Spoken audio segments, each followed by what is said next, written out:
Guilt is a very common experience of grief. Usually, however, guilt that you feel is related to things that either you didn't do enough of or that you did too much of in relation to the person that you lost. And that is different from the kind of guilt that I'm going to talk about today.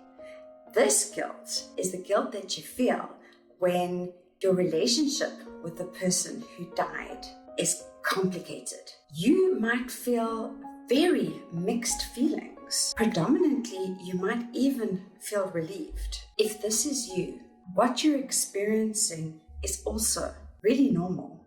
My name is Karen.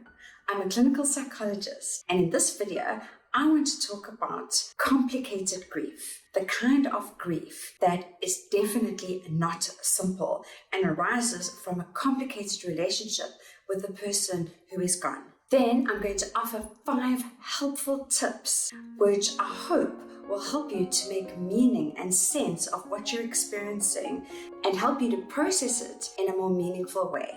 So what is complicated grief exactly? The kind of complication that I want to talk about is when you're not grieving the way that you think that you should, or maybe you feel relieved, or maybe you have all kinds of mixed feelings and you cannot make sense of it.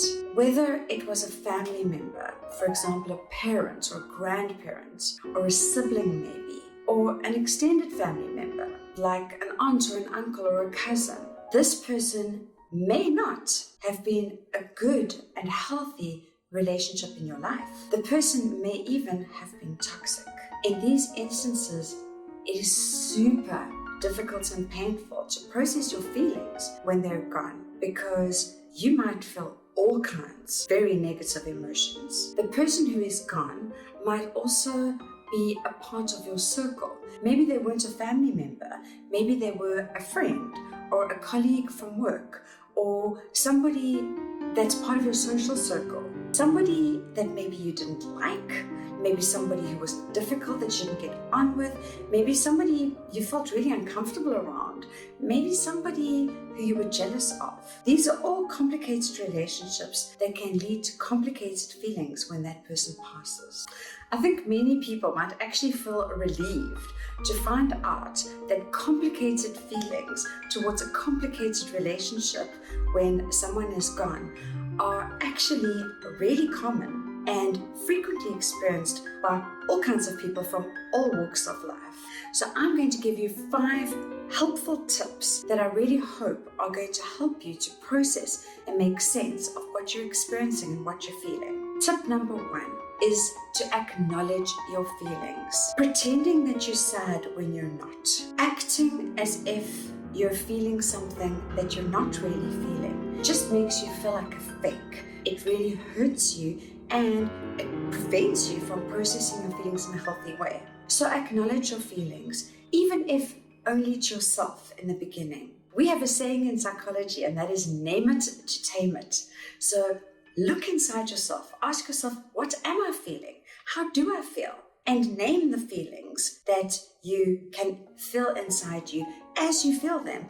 And these can change. Often you might find that once you've named the anger, the resentment, the relief, the guilt that you feel towards the person that has passed, or whatever else it might be. Perhaps you felt betrayed or abandoned or let down or whatever it was. Underneath that, there might be a lot of pain, and the pain could be about what you would have liked to have had with that person. The thing with feelings is you can't turn them off like a tap. Suppressing them often just makes them more intense. So acknowledging your feelings is often the very first and most important step to processing them and making sense of them. Keep in mind that a lot of strong feelings that we feel on the surface can often hide other feelings that are underneath. And these kinds of feelings may be much more difficult and painful and uncomfortable for you to acknowledge,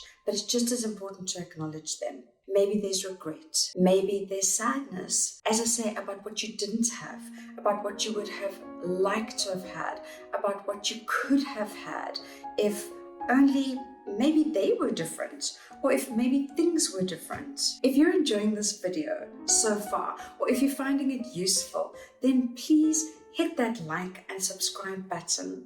It's really helpful to helping me and supporting me to make these videos. Tip number 2 is to take care of the basics. Practice self-care. The most important thing is to get enough sleep, to eat regular, healthy meals, to drink enough water, to get some sunlight, and to get some fresh air and exercise. If you don't take care of these things, you will not be able to manage all the things that you have to manage in your life.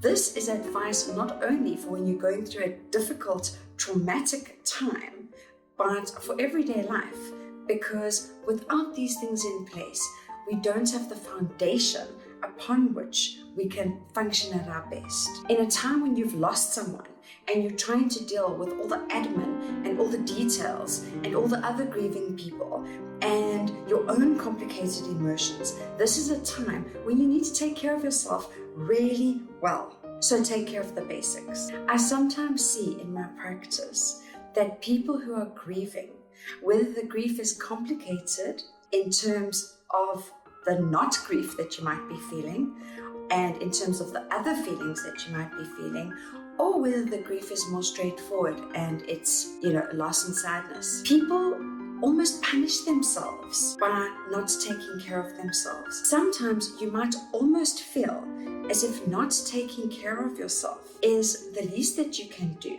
considering that you're not feeling the pain that you think you should be feeling. So you try and inflict it on yourself. You try to punish yourself. Don't do that. It really doesn't help. And it means that you will not be able to be there for yourself or for anyone else, because this may not be the kind of grief that you expected to feel, but that doesn't mean that it's not a difficult time. Tip number 3 is give yourself time to process what you're going through. So often, I feel that people, especially us in the West, tend to rush through our emotions. We tend to want to get on with it, to move past, to get to a place where we don't even have to deal with it anymore, because uncomfortable, painful, guilty emotions are really hard to bear. They are difficult to carry, but rushing through them is really not helpful. So give yourself the time that you need to process. And you may find that as you do so, all kinds of other feelings come up. And if they do, give yourself time to process those. Sometimes when a relationship was complicated, it can take longer to get over it. It can take longer to heal. Personally, I experienced the loss of somebody close to me with whom I had a really difficult and complicated relationship. And the emotions that I felt after that loss were so confusing, shocking, and surprising to me. I did not know how to cope. And in fact, it took me a really, really long time to recover my sense of self after I had gone through that. Tip number 4 is forgive yourself. Forgive yourself for being human. Forgive yourself for having complicated and difficult relationships with people in general and with this person in particular. It is hard to get through life having great relationships with absolutely everybody. There are those few and far between people who seem to manage it. But for the rest of us ordinary humans, complicated feelings, complicated relationships, painful and difficult relationships are very, very common. Forgive yourself for not feeling the sadness that you think you should feel. Forgive yourself for not maybe trying harder to repair the relationship while the person was still alive. Forgive yourself for whatever wrong you think that you did. Giving yourself grace is not about letting yourself off. It's not about making excuses for yourself or justifying things. It's about accepting things the way that they are. It's about letting go of your own barriers and allowing yourself to process things as they are, instead of sitting in the past trying to process things in a different way so that they could be different. They are not going to be different. So forgive yourself for what happened in order that you can make sense of what you're going through right now. Tip number 5 is talk to someone. If you have a close friend or family member or partner that you can really trust, and that you can trust not to judge you when you talk about the very mixed feelings that you feel about the person who passed, or even the relief that you feel about the person who passed. If you have someone in your life like that who's non-judgmental and safe for you to talk to, then talk to them, reach out. It will help to share how you feel. Often it's really good to share things out loud to somebody else. So much better, in fact, than just, letting it circle around and around in your own head. If you don't have a trusted friend or family member or somebody that you are confident will not judge you, then reach out to a therapist. Get support. These kinds of feelings can really get in your way. They can stop you from living your life to the full. They can hijack your joy. Complicated grief and complicated relationships and complicated lack of grief can leave you feeling really hurt and broken. So if this is you, reach out, get the support that you need in order to make sense of what you're feeling so that you can process it and so that you can move forward with your life. If you have found this video to be useful, then please let me know in the comments. And if you have a question about complex grief or complicated feelings instead of grief, then please let me know and I'll make a video to answer your question.